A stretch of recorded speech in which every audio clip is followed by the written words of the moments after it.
Essay on Indian National Flag. India is our country and our national flag is very important for all of us. Our national flag is the symbol of unity for the people of different religions living here. We should honor and respect our country and its national flag. It is very necessary for every independent country to have a national flag. Our national flag is tricolour, so also called as Tiranga. The topmost color of our national flag is saffron, middle one is white and lowermost color is green color.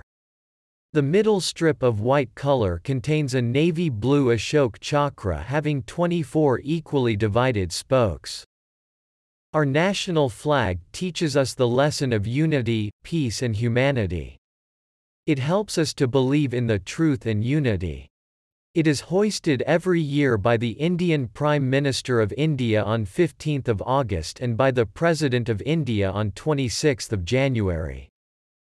It is hoisted in the government offices, schools and other educational institutions on the occasions of Republic Day, Independence Day and other national events.